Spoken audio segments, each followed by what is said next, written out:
क्या नाम है? मैसूर। देखो मैसूर राज्य जो है बेटा ना, वो ऐसे ही नहीं बन गया। मैं इसकी थोड़ी सी हिस्ट्री आपको बताना चाहूंगा, जिससे आपको इस चैप्टर को समझने में बड़ा आसानी होगी। मैसूर राज्य के बारे में जैसे आपको बताना चाहूं कि ये हमारा भारत है, ठीक है ना। यहां एक साम्राज्य होता था, बहमनी साम्राज्य। कौन सा साम्राज्य होता था? बहमनी। ये मिडिवल हिस्ट्री पढ़ा रहा हूं मैं अभी आपको, मॉडर्न हिस्ट्री नहीं पढ़ा रहा हूं, मतलब बहुत पीछे हैं हम लोग अभी। और यहां पर इसी से लगा हुआ एक साम्राज्य होता था, विजयनगर साम्राज्य। हरिहर और बुक्का ने इसकी स्थापना की थी, विजयनगर साम्राज्य। बेसिकली बेटा देखो ये क्या है, जो बहमनी साम्राज्य है वो एक मुस्लिम साम्राज्य है,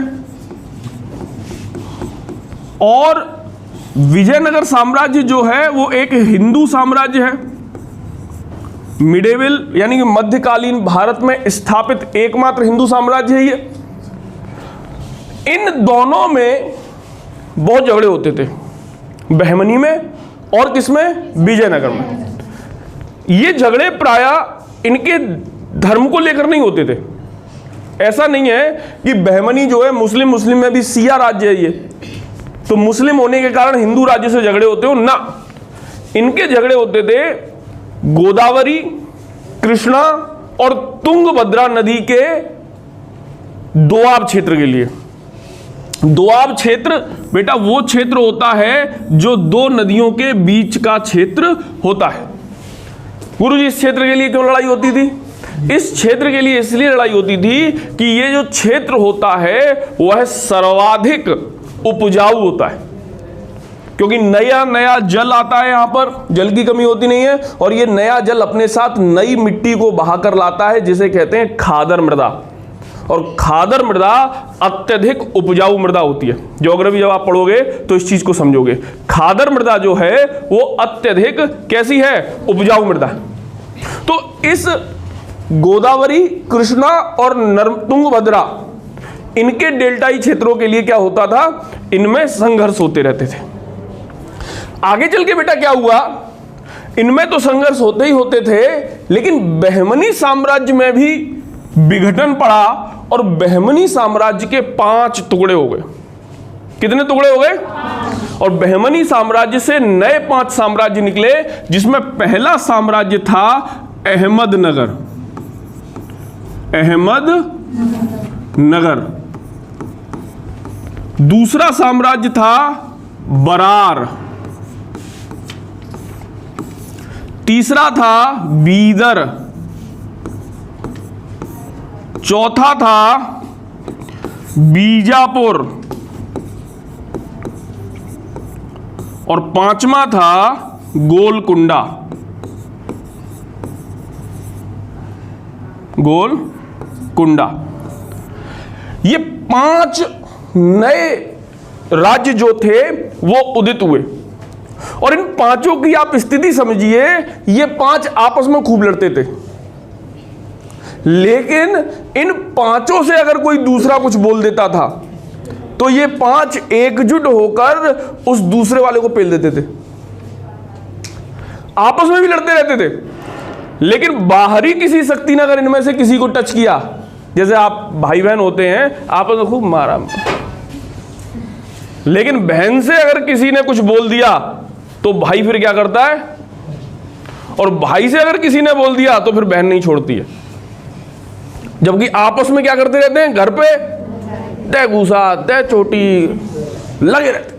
तो इनमें भी सेम कॉन्सेप्ट था, और इसी का परिणाम क्या हुआ, एक युद्ध हुआ 1565 में, 1565 में एक युद्ध हुआ जिसे कहा गया तालीकोटा का युद्ध। जिसे क्या कहा गया? जिसे कहा गया तालीकोटा का युद्ध। बेटा इस युद्ध को बन्नी हट्टी का युद्ध भी कहा गया। बन्नी हट्टी का युद्ध भी कहा गया। इस युद्ध को राक्षसी तगड़ी का युद्ध भी कहा गया। क्या कहा गया? राक्षसी तगड़ी। राक्षसी तगड़ी का युद्ध भी कहा गया। और बेटा हुआ क्या कि इस युद्ध में इन सब ने क्या किया, मिलकर बीजापुर को रौंद दिया, विजयनगर साम्राज्य को रौंद दिया। और 1565 में हुए राक्षसी तगड़ी, बन्नी हट्टी या तालीकोटा के युद्ध में विजयनगर साम्राज्य का पतन हो गया। इतनी बात आप समझ गए? विजयनगर साम्राज्य का क्या हो गया? पतन हो गया। अब बस इसी विजयनगर साम्राज्य के अवशेषों पर एक नया राज्य उद्भव हुआ। इस राज्य का नाम हुआ मैसूर राज्य। समझ गया आप मेरी बात को? यानी कि मैसूर राज्य, विजयनगर राज्य मध्यकालीन भारत में जो स्थिति थी वही आधुनिक भारत में स्थिति है किसकी? मैसूर राज्य की। यानी कि हम देखो ये वाला कलर ले लेते, इससे थोड़ा सा हाईलाइटेड ऐसा हो जाएगा। यानी कि यही क्षेत्र जो है वो किसका है? मैसूर का है। किसका है? मैसूर राज्य का है। अब मैसूर की कहानी आगे देखो आप, ये इस तरीके से। अभी इधर क्या है? मैसूर हो गया। अब मैसूर जो राज्य था इस पर वाडियार वंश का शासन हुआ। किसका शासन हुआ? वाडियार वंश। वाडियार वंश। और वाडियार वंश में कई शासक हुए, लेकिन इसका जो अंतिम शासक था उसका नाम था चिक्का कृष्ण राय। चिक्का कृष्ण राय। और आप एक चीज समझ के चलिए, जो अंतिम है वो कमजोर है। इस बात को आप समझे? अगर कमजोर नहीं है तो वो अंतिम नहीं होगा। समझे इस बात को? नहीं समझे? अंतिम क्यों है? क्योंकि कमजोर है। भाई अकबर क्यों नहीं अंतिम हुआ? कमजोर नहीं था। औरंगजेब क्यों नहीं अंतिम हुआ? कमजोर नहीं था। बहादुर शाह जफर क्यों अंतिम हुआ? कमजोर था। तो चिक्का कृष्ण राय जो है वो अंतिम वाडियार वंश का शासक है, कमजोर शासक है। और इसने क्या कर रखा है? ये केवल भोग विलास में अपना आनंदित है। और इसने क्या कर रखा? अपने शासन की पूरी बागडोर अपने 2 मंत्रियों को दे रखी है। शासन की बागडोर किसे दे रखी है? 2 मंत्रियों को दे रखी है। एक मिनट, इसे थोड़ा सा अपन छोटा करके ऊपर ले लेते तो इसी में सब समझ में आ जाएगा। इसने अपने शासन की बागडोर 2 मंत्रियों को दे रखी है, जिसमें एक का नाम है नंजराज और दूसरे का नाम है बेटा देवराज। क्या नाम है? देवराज। ये दोनों जो हैं वो इसके साम्राज्य के मंत्री हैं।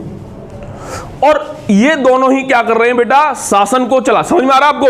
yes, आवाज में दम नहीं लगी? समझ में आ रहा? yes, हाँ, ये दोनों ही क्या कर रहे हैं? शासन को संचालित कर रहे हैं।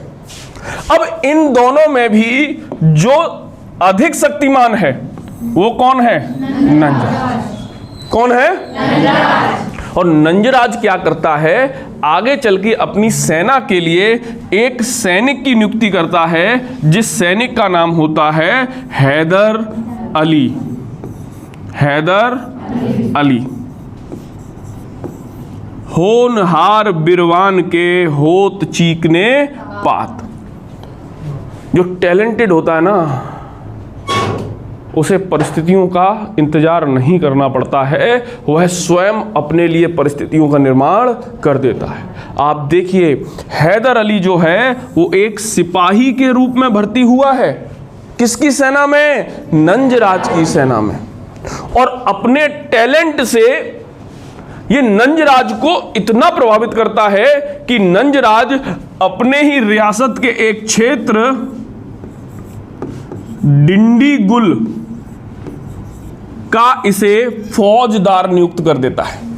कौन नियुक्त कर देता है? फौजदार नियुक्त कर देता है। मतलब डिंडीगुल एक स्थान है इसका, उसका क्या कर देता है? फौजदार, उसका लीडर नियुक्त कर देता है। और हैदर क्या करता है, यहीं पर अपनी सेना को क्या करता है, प्रशिक्षित करता है। और सेना को प्रशिक्षित करने के बाद हैदर नंजराज पर धावा बोल देता है। और नंजराज पर धावा बोलने के बाद इनकी कहानी को झप कर देता है और आधुनिक मैसूर की स्थापना करता है। इस प्रकार आधुनिक मैसूर का निर्माण करता कौन हुआ, हैदर अली। अभी हैदर अली जब गद्दी पर बैठा तो हैदर अली ने कुछ ऐसे काम किए जो इसके साम्राज्य को तो बहुत तरक्की पर ले जाएंगे, लेकिन अंग्रेजों को यह पसंद नहीं आएगा। बेटा मैं फिर आपको बता रहा हूं, आप जब भी तरक्की करोगे तो जरूरी नहीं है कि हर किसी को आपकी तरक्की से खुशी हो। आप जितना तरक्की करोगे, जलने वाले लोग उतना आपके पीछे पड़ेंगे, आलोचना करने वाले लोग उतना ही आपकी आलोचना करेंगे। क्यों? क्योंकि पीछे बात उन्हीं की होती है जिनमें कोई बात होती है। तो अगर आपकी कोई आलोचना कर रहा है, आपके बारे में कोई कुछ गलत कह रहा है, तो आप दुखी मत होना, आप प्रसन्न हो जाना ये सोच के कि आप तरक्की करने लगे हो, क्योंकि आलोचना उसी की होती है जो तरक्की करता है। मैं किसकी आलोचना करूंगा? जो मुझसे आगे होगा। आपने कभी देखा है किसी भिखारी की किसी ने आलोचना की हो? है भिखारी कभी की आलोचना? कभी गरीब सब्जी बेचने वाले की आलोचना की किसी ने? आलोचना किसकी होती है? जो कुछ करता है। बोले यार हमें तो पता है कैसे सिलेक्शन हो गया एसएससी में, हमसे भी कमजोर था पढ़ने में, अब वो ये उनका पेपर शिफ्ट का सरल आ गया था, मेरा कठिन था, तो मैं क्या करूं। लोग इस तरीके से करने लगते। क्यों? क्योंकि उन्हें पता है कि वो तो अब मुझसे आगे निकल गया, मैं अभी भी चप्पलें चटका रहा हूं और वो क्या है, नौकरी में पहुंच गया, भर्ती हो गया, सैलरी आने लगी उसकी। ये नहीं सोचा कि उसने रात में पढ़ाई की, पूरी रात जाग जाग के पढ़ाई की, दिन में उसने नेटफ्लिक्स पे, अमेजॉन प्राइम पे वीडियोस नहीं देखे, और तुम डेली एक मूवी चटकाते थे। लाइब्रेरी में नेट फ्री का मिल रहा है भैया, मूवी लगा लो। जवान आ गई है, अभी गदर 2 आ गई, और वो क्या कर रहा है, वो जवान और गदर 2 नहीं देख रहा है। भाई मैं किसी मूवी वाले का विरोध नहीं कर रहा हूं, लेकिन मैं ये बता रहा हूं कि ये आपका सबसे प्रीशियस टाइम है। ये 2 साल आपने संभाल लिया अपने, तो जीवन में फिर डेली गदर देखना आप, डेली धूम देखना आप, डेली ड्रीम गर्ल 2 देखना आप। यही तो सब मूवीज चल रही हैं आजकल, समझ रहे हो मेरी बात को? तो आप हैदर अली को देखिए, एक सैनिक के रूप में भर्ती हुआ और आधुनिक मैसूर का फौजदार बना, आधुनिक मैसूर का शासक बना। और जब ये आधुनिक मैसूर का शासक बना तो मैंने आपको बताया है कि इसने कुछ ऐसे कार्य किए जो किसे पसंद नहीं आए, अंग्रेजों को पसंद नहीं आए। और जो चीज अंग्रेजों को पसंद नहीं आती है, अंग्रेज लोग उसे क्या करते हैं, समाप्त कर देते हैं। इसने सबसे पहला काम किया कि इसने डिंडीगुल में आधुनिक शस्त्रागार की स्थापना कर दी। क्या किया इसने? डिंडीगुल में आधुनिक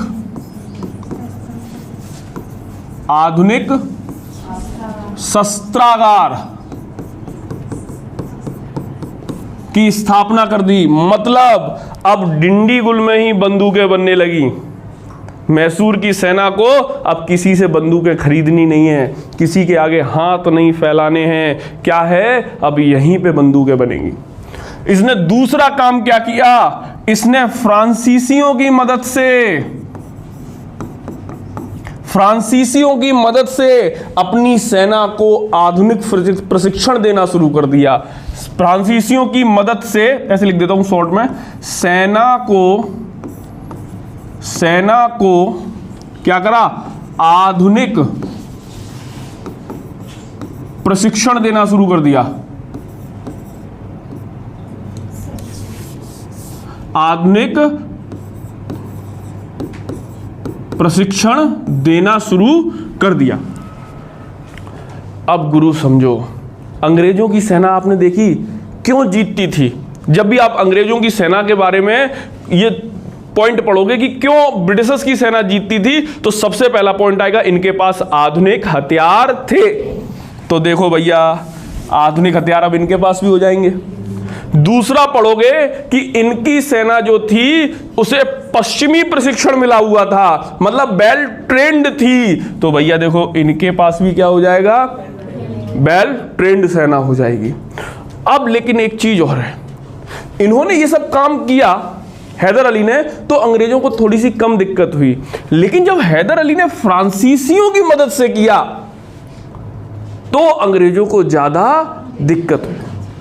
तुम अगर मुझको न चाहो तो कोई बात नहीं, तुम अगर मुझको न चाहो तो कोई बात नहीं, तुम किसी और को चाहोगी तो दिक्कत होगी। अंग्रेजों का ये कॉन्सेप्ट था कि आप चलो यार, हमसे आपका वो नहीं है, लेकिन हमारे शत्रुओं से आप संबंध रख रहे हो, आप फ्रांसीसियों से संबंध रख रहे हो, क्योंकि फ्रांसीसी तो ब्रिटिशर्स के प्रतिद्वंदी थे और ब्रिटिशर्स को यह लगता था कि कहीं ऐसा ना हो मैसूर और फ्रांसीसी मिल जाएं और मिलकर एक शक्तिशाली फौज की स्थापना करें, शक्तिशाली सेना की स्थापना करें और हमारे ऊपर धावा बोल दें। तो ये बात अंग्रेजों को पसंद नहीं आई। कुल मिलाकर अंग्रेजों ने क्या किया? मैसूर के ऊपर आक्रमण कर दिया, मैसूर सेना पर धावा बोल दिया। और अंग्रेजों का मैसूर से जो युद्ध हुआ वो इतिहास में आंग्ल मैसूर युद्ध के नाम से जाना जाता है। आंग्ल मैसूर युद्ध के नाम से जाना जाता है। बेटा कितने आंग्ल मैसूर युद्ध हुए? 4 हुए। कितने हुए? 4 हुए। याद रखना, जो प्रथम आंग्ल मैसूर युद्ध था, प्रथम आंग्ल मैसूर युद्ध था, वो मैसूर राज्य जीता, मैसूर राज्य जीता। बाकी के तीनों युद्ध जो थे वो कौन जीते? अंग्रेज जीते, अंग्रेज जीते। प्रथम आंग्ल मैसूर जो युद्ध था बेटा, उस युद्ध का नेतृत्व तो हैदर अली ने किया और अंग्रेजों को धूल चटा दी। हाहाकार मच गया कि अंग्रेज लोग हार गए, अंग्रेज लोग हार गए, अंग्रेज हार गए। हाहाकार सा मच गया। और अंग्रेज लोगों की एक बहुत बड़ी टेक्निक थी, ब्रिटिशर्स की एक बहुत बड़ी टेक्निक थी, ये जब भी युद्ध हारते थे एक कदम पीछे ले लेते थे और कोई ना कोई संधि कर लेते थे। और इन्होंने क्या किया? प्रथम मैसूर युद्ध में एक संधि की, मद्रास की संधि। ये सब मैं आपको आगे पढ़ाऊंगा अभी डिटेल में, परेशान मत होइए। अभी तो मैं आपको एक प्लॉट आपके अंदर निर्माण कर रहा हूं। मैसूर की संधि की और पीछे हट गए। धीरे से अपनी शक्ति को अंग्रेजों ने बढ़ाया और कुछ समय बाद फिर से मैसूर पर धावा बोल दिया और द्वितीय आंग्ल मैसूर युद्ध हुआ। इस द्वितीय आंग्ल मैसूर युद्ध में हैदर अली बेचारा युद्ध लड़ते लड़ते मारा गया। लेकिन घबराने की भी बात नहीं है, हैदर अली तो मारा गया, उसका पुत्र टीपू सुल्तान जो है, हैदर अली का जो पुत्र है टीपू सुल्तान, वो युद्ध का नेतृत्व संभाल लेता है। टीपू सुल्तान जो है वो युद्ध का नेतृत्व संभाल लेता है और अंग्रेजों के दांत खट्टे कर देता है। लेकिन बेटा युद्ध नहीं जीत पाता है अंग्रेजों से। तो द्वितीय आंग्ल मैसूर युद्ध जो हुआ उसकी संधि हुई मंगलौर की संधि। किसकी संधि हुई? मंगलौर की संधि। कुछ समय बाद अंग्रेजों ने फिर धावा बोला और तृतीय आंग्ल मैसूर युद्ध हुआ। इस युद्ध में भी टीपू बड़ी शक्ति के साथ लड़ा, लेकिन अंग्रेजों को शिकस्त नहीं दे पाया। और तीसरे आंग्ल मैसूर युद्ध में एक संधि हुई जिसका नाम है श्रीरंगपट्टनम की संधि। कौन सी संधि हुई तृतीय आंग्ल मैसूर युद्ध में? श्रीरंगपट्टनम की संधि।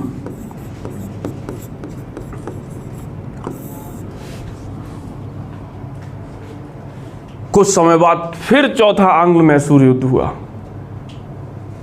टीपू सुल्तान पूरी ताकत से लड़ा, लेकिन इस युद्ध में भी टीपू सुल्तान अंग्रेजों को परास्त नहीं कर पाया था, क्योंकि बहुत शक्ति इसकी छीन हो गई थी। और श्रीरंगपट्टनम की शक्ति में तो संधि में तो आप ऐसे समझिए कि अंग्रेजों ने इन्हें खत्म ही कर दिया था। टीपू के पुत्र थे, वो भी अंग्रेजों ने अपने पास रख लिए थे। एक राशि मांगी थी कि इतने करोड़ रुपए आप हमें युद्ध हर्जाना के लिए दो, तो टीपू ने कहा कि सर मेरे पास अभी तो इतने रुपए हैं नहीं। बोले ऐसा है, जब तक आप रुपए नहीं दोगे तब तक आपके दोनों पुत्र मेरे पास गिरवी रहेंगे। और टीपू के दोनों पुत्रों को अंग्रेज अपने साथ ले गए। चतुर्थ आंग्ल मैसूर जब युद्ध हुआ तो टीपू पूरी शक्ति के साथ लड़ा, लेकिन श्रीरंगपट्टनम में किले के बाहर टीपू परास्त हो गया, अपने घुटनों के बल आ गया। लॉर्ड बेलेजली उस समय गवर्नर था, जिसने सहायक संधि को बहुत ज़्यादा प्रोत्साहित किया। लॉर्ड बेलेजली ने टीपू से कहा कि क्या तुम सहायक संधि को स्वीकार करते हो? अगर तुम सहायक संधि को स्वीकार करोगे तो मैं तुम्हें छोड़ दूंगा। टीपू ने मुस्कुराते हुए कहा कि 100 दिन गीदड़ की भांति जीवित रहने से अच्छा है एक दिन शेर की भांति मरा जाए, और सहायक संधि को स्वीकार करने से मना कर दिया। 1799 की बात चल रही है बेटा ये, और इस 1799 में लॉर्ड बेलेजली ने जैसे ही इतनी बात सुनी कि टीपू सहायक संधि को स्वीकार करने के लिए तैयार नहीं है, तुरंत इसे मारने के आदेश दे दिए। और चतुर्थ आंग्ल मैसूर युद्ध में टीपू सुल्तान की मृत्यु हो गई। लॉर्ड बेलेजली ने दिमाग लगाया कि इस मैसूर राज्य को हम अगर अपने अधीन करते हैं तो जनता हमसे विरोध में आ सकती है, मराठे हमारे विरोध में आ सकते हैं, निजाम हमारे विरोध में आ सकते हैं।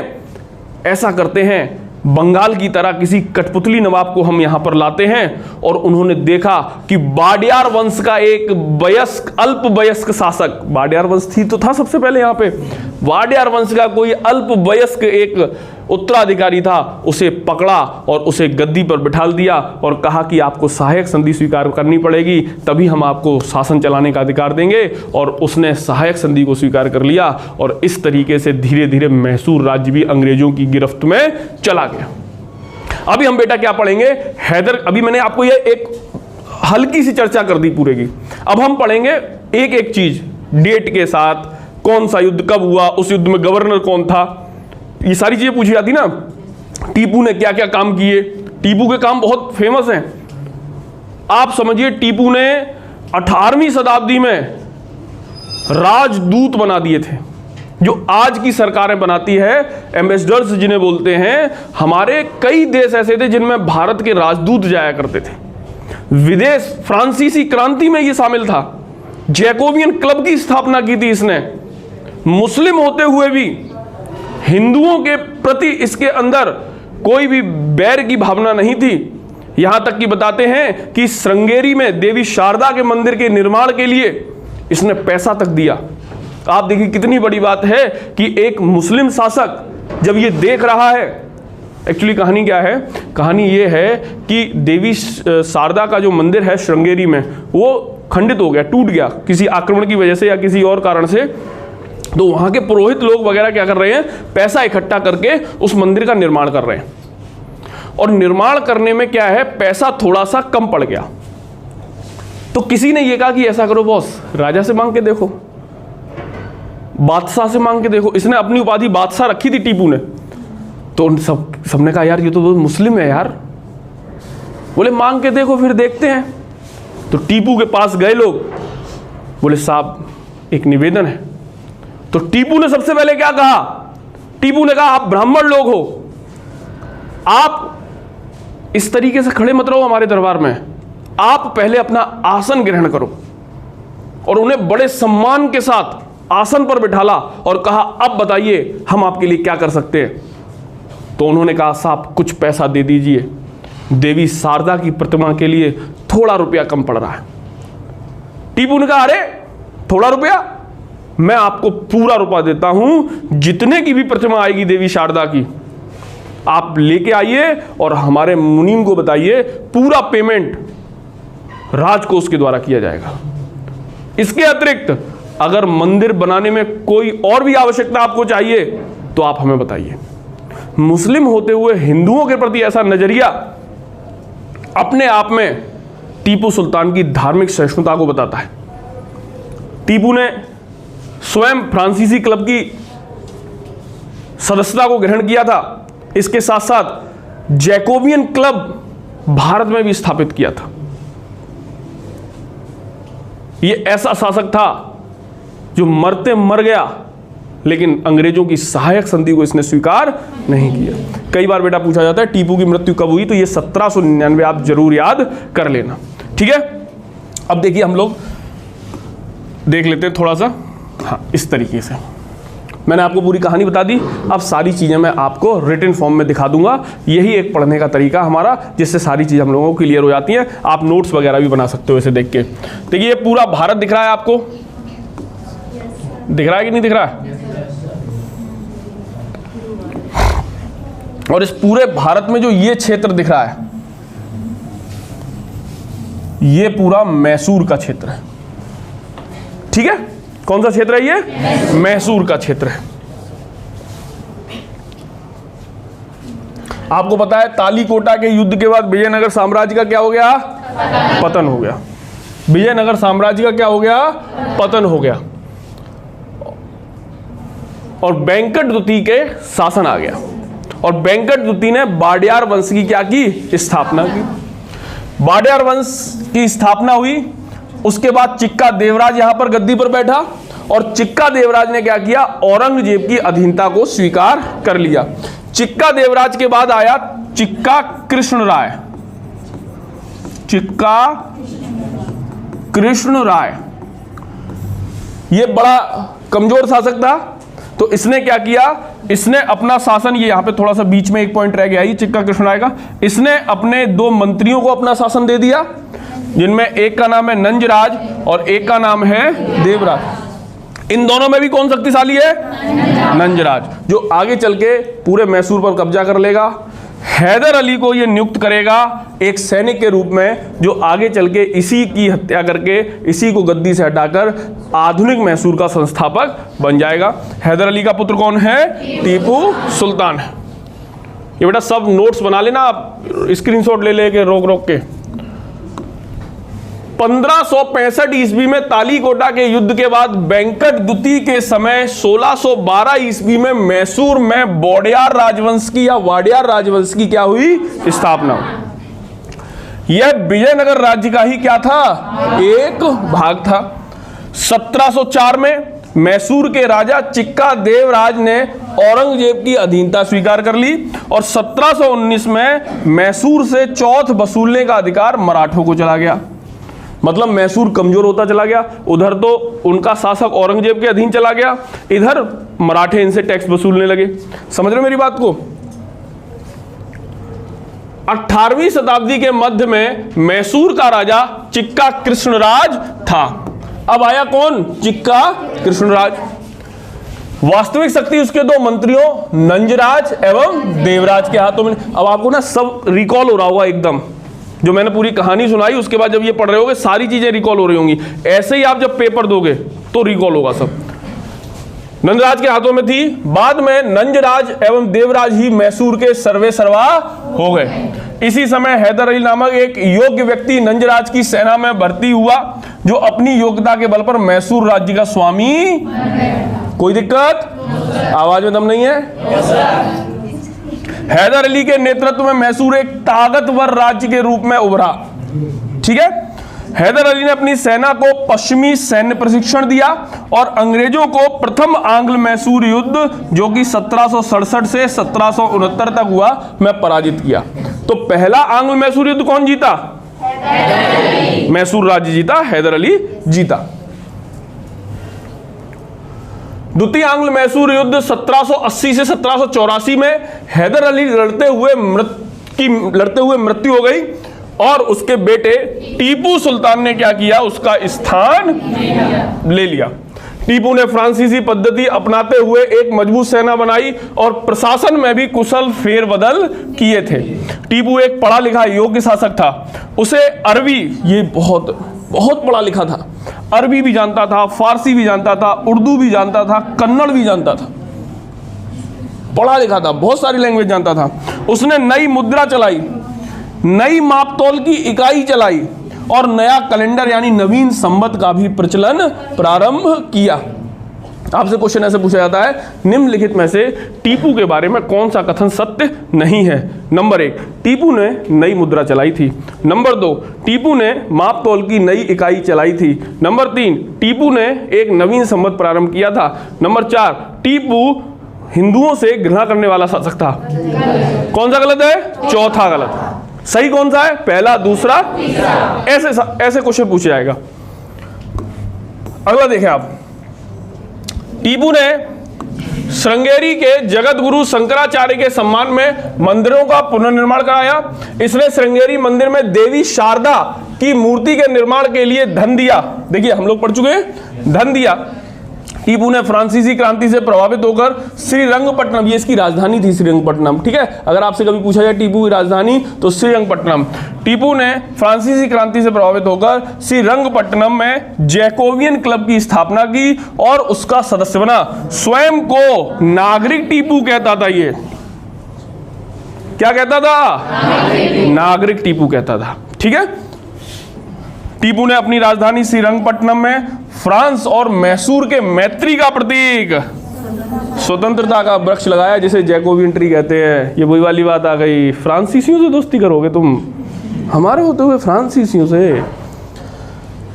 1796 ईस्वी में उसने नौसेना खड़ी की तथा नौका घाट भी बना। देख रहे हो आप, धीरे धीरे नेवी की भी स्थापना कर रहा है। ये तट पे है ना, तो नौसेना की भी स्थापना कर रहा है, जो अंग्रेजों को कहीं ना कहीं दिक्कत देगा। ये देखिए श्रृंगेरी मंदिर है देवी शारदा का, ठीक है। टीपू ने अपने समकालीन विदेशी राज्यों से मैत्री संबंध बनाए तथा अंग्रेजों के विरुद्ध उनकी सहायता प्राप्त करने के लिए अरब, कुस्तुनतुनिया, आधुनिक इस्तांबुल, काबुल और मॉरिशस में दूत मंडल भेजे। देखिए आज भी जो देश होते हैं वो अपने दूतों को विभिन्न देशों में भेजते हैं, जिससे मैत्री संबंध बने। जैसे आप हो, आप मेरे घर नहीं आ रहे, मैं आपके घर नहीं आ रहा, तो हम लोगों का क्या है, एक ऐसी रिलेशन रहेगा। लेकिन कभी आप हमारे यहाँ चाय पे आए और बार बार हम आपके यहाँ चाय पे आए तो कैसा रहेगा? वो एक बच्चे तुमने पूछ दिया, हमने कहा भाई तू कोचिंग क्यों नहीं आता रोज? तो कह रहा सर किसी जगह एक जगह रोज रोज जाओ तो इज्जत कम होती है। तो मैं कहा मैं तुझे अभी बताता हूँ इज्जत कम होती है? ऐसा भी नहीं करना चाहिए। हाँ, तो साहब क्या हुआ, टीपू ने 1797 ईस्वी में बादशाह की उपाधि, ये अभी हमने बताया था, बादशाह की उपाधि धारण की थी इसने। तृतीय आंग्ल मैसूर युद्ध 1789 से 1792 ईस्वी में हुआ। अंग्रेज निजाम और मराठों ने मिलकर टीपू को हराया। अब देखो अंग्रेज लोग कितने कलाकार थे, उन्होंने क्या किया, निजाम को अपनी तरफ कर लिया लालच देकर, और मराठों को भी अपनी तरफ कर लिया, और क्या किया, टीपू को हरा दिया। और इस युद्ध में कौन सी संधि हुई? मैं तुम्हें एक ट्रिक दे दूं तीनों युद्धों की संधि की। आपकी छुट्टियां हुई और आप इस बार अपनी मम्मी से क्या कह रहे हो, मॉम श्रीरंगपट्टनम चलेंगे घूमने। कहाँ घूमने चलोगे? तो आपने क्या कहा, मॉम कहाँ चलेंगे? श्रीरंगपट्टनम चलेंगे। तो यहां पे जो मॉम में पहला माँ है इसे कर लो मद्रास, और मंगलौर, और श्रीरंगपट्टनम तो हो ही गया। तो पहली संधि, दूसरी, तीसरी, मॉम श्रीरंगपट्टनम चलेंगे। तो कहाँ जाओगे इस बार आप लोग? पैसा है? अच्छा, हम लोग अगर ऐसे कहते हैं मम्मी से, मॉम श्रीरंगपट्टनम चलेंगे, तो मम्मी क्या कहेंगी, पढ़े ले पहले पढ़े, श्रीरंगपट्टनम चलेंगे। आगरा जाने के लिए रुपया ना है, ऐसी तो कहीं। हाँ, तो तृतीय आंग्ल मैसूर युद्ध 1789 से 1792 ईस्वी में हुआ। अंग्रेज निजाम और मराठे मिल गए थे और इन्होंने मिलकर क्या किया, टीपू को हरा दिया। और कौन सी संधि हुई? तीसरी। पहली संधि दूसरी संधि, तीसरी संधि, पहली मद्रास, दूसरी मंगलौर, तीसरी। बेटा बच्चों को बहुत टाइम लग जाता है ये सीखने में और आप लोग तुरंत सीख रहे हो। ये टीपू है अपना, ये देखो चारों युद्ध है, इसको जरूर आप स्क्रीनशॉट लेके इसे याद करना, यहां से एक क्वेश्चन जरूर बनता है। पहला देखो टाइम का क्वेश्चन बनता है कि कौन सा युद्ध कब हुआ, तो सबके टाइम दे दिया आपको हमने। उसके बाद शासक कौन था उस समय मैसूर का, तो प्रथम युद्ध में हैदर अली शासक था, द्वितीय में भी हैदर था लेकिन जब मर गया तब टीपू ने संभाला, तीसरे और चौथे में टीपू ही था। अंग्रेज गवर्नर ये भी पूछ लेता है पहले, चौथे का तो पूछते ही पूछता है लॉर्ड वेलेजली वाला, ठीक है ना। तो पहले में लॉर्ड बेरलेस्ट, वारेन हेस्टिंग्स, लॉर्ड कॉर्नवालिस और लॉर्ड वेलेजली। वेलेजली को जरूर याद रखिए, 1799 में इसका बहुत पूछता है। संधि कौन सी, मद्रास, मंगलौर। चौथे में कोई संधि क्यों नहीं हुई, चौथे में तो उड़ा ही दिया था, है ना। परिणाम अंग्रेज पराजित हुए, हैदर मारा गया, टीपू पराजित हुआ। टीपू की मृत्यु कौन से युद्ध में हुई, कौन सी सन में हुई, ये कई परीक्षाओं में पूछा गया। 1799 आप याद करके बैठिए कि टीपू की मृत्यु। जब टीपू की मृत्यु हुई तो कौन गवर्नर था, Wellesley. Very good. Note, Srirangapatnam की संधि के अनुसार टीपू को अपनी, ये तीसरी संधि है, श्रीरंगपट्टनम की संधि कौन सी है, अब देखो तीसरी संधि में कितना अत्याचार किया गया टीपू के साथ, वो हम देख रहे हैं। श्रीरंगपट्टनम की संधि के अनुसार टीपू को अपने राज्य का लगभग आधा भाग अंग्रेजों को तथा उनके साथियों को देना पड़ा। साथी कौन, निजाम और मराठे। साथ ही युद्ध के हर जाने के रूप में टीपू को 3 करोड़ हूड़, मतलब 3 करोड़ रुपया, सोने के सिक्के होते थे हूड़, 3 करोड़ हूड़ अंग्रेजों को देना था। बताइए कितना बड़ा पैसा था। आज के समय में 3 करोड़ कोई मांग ले दम निकल जाएगी, है। उस समय 18वीं शताब्दी की बात चल रही है, 3 करोड़ रुपया, ठीक है ना। अब टीपू के पास तो बेचारे के पास थे नहीं इतने, तो टीपू का सब धीरे धीरे दे देंगे। तो क्या कहा, तब तक तुम्हारे दोनों पुत्र अंग्रेजों के ही कब्जे में। चतुर्थ आंग्ल मैसूर युद्ध 1799 ईस्वी में लॉर्ड वेलेजली ने टीपू को मारकर मैसूर राज्य पर कब्जा कर लिया। नोट, मैसूर को जीतने की खुशी में आयरलैंड के लॉर्ड समाज ने वेलेजली को मैक्वेस की उपाधि प्रदान की। ये क्वेश्चन भी पूछा गया है, ठीक है ना, तो ये याद रखेंगे, ठीक है। थोड़ा लंबा हो रहा है लेकिन एक ही वीडियो में खत्म कर लेते हैं, हो ही गया खत्म, हो क्या, ठीक है। इस तरीके से मैसूर राज्य हम लोगों ने आज पढ़ा। मुझे पूरा विश्वास है कि हम कल इसके क्वेश्चन आंसर करेंगे। आप एक एक क्वेश्चन का जवाब दोगे अगर आपने अच्छे से वीडियो को देखा होगा, अच्छे से आपने चैप्टर को पढ़ा होगा। मैं आपसे एक निवेदन और करना चाहता हूं, अभी सब कुछ समझ में आ रहा होगा, बहुत समझ में आ रहा होगा, लेकिन अगर नोट्स नहीं बनाओगे 10 दिन के अंदर ये सब भूल जाओगे, क्योंकि मनुष्य का स्वभाव है भूलना। हम 10 दिन के अंदर सब कुछ भूल जाएंगे, इसलिए वीडियो को देखते देखते नोट्स बनाते रहिए, बार बार वीडियो को देखिए, लगातार वीडियो को देखिए, लाइक करिए, शेयर करिए, सब्सक्राइब, ठीक है।